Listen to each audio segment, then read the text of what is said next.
My name is Kenji. Have you ever walked into a car dealership feeling confident about your finances and then walked out a few hours later wondering if you just signed a 6 or 7 year car loan? If that's ever happened to you, you're not alone. Right now, the average new car payment in the United States is over $700 a month. Used car payments aren't much lower, and that number doesn't even include insurance, gas, maintenance, repairs, or the money your car quietly loses in value every single year. If your income isn't low, but your bank account always feels tight because of car payments, this message is for you. And if you want to know what car you can actually afford, not what the bank says you qualify for, listen carefully. Here's the first uncomfortable truth. Just because a bank approves your loan does not mean you should take it.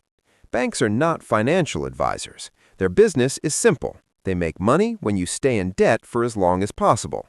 That's why loan terms keep getting longer. 5 years, 6 years, 7 years, even 8 years in some cases. Longer loans don't make cars cheaper. They only make expensive decisions feel easier in the moment. Most people focus on one number, the monthly payment.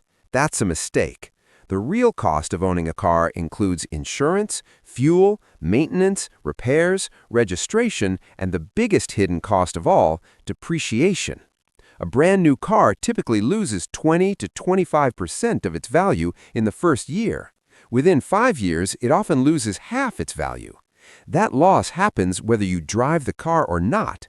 Cars do not build wealth. They quietly destroy it.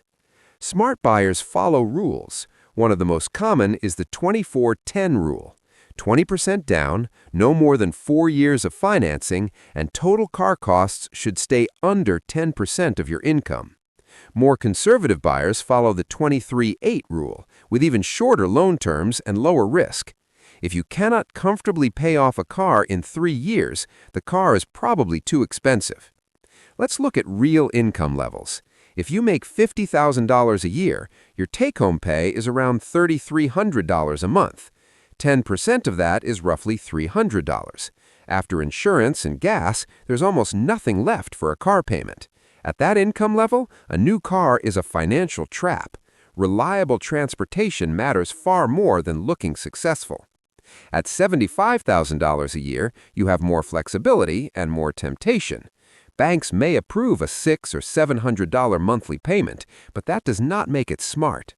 A reasonable choice is usually a reliable used car in the low $20,000 range, not luxury and not fully loaded. At $100,000 a year, this is where people start telling themselves, "I deserve it." But math doesn't care what you deserve. A $30,000 to $35,000 car is reasonable. Doubling that amount is not. Wealth is not about looking rich. Wealth is about keeping control of your money. Even at $150,000 a year, long-term debt on expensive cars is still dangerous. High income does not cancel bad decisions. It only delays the consequences. Many truly wealthy people drive ordinary cars by choice. Let me give you a real example. Sarah earns $75,000 a year. She buys a $55,000 SUV on a 7-year loan. Her total car costs reach over $1,100 a month. 3 years later, the car is worth far less than what she still owes. She looks successful, but financially she is stuck. Meanwhile, her coworker buys a used sedan, pays it off early, and invests the difference every month. 10 years later, that single decision is worth hundreds of thousands of dollars. Most people don't overspend on cars because they need to. They do it because of emotion, status, and identity. But cars do not reward hard work. They punish impatience. Every extra dollar you send to a car loan is a dollar that does not work for your future. Here is the truth most people don't want to hear. If you're not rich yet, you cannot afford to act rich. Drive something reliable. Buy less than you qualify for. Let time and discipline do the heavy lifting. Cars do not make you wealthy. Smart financial decisions do.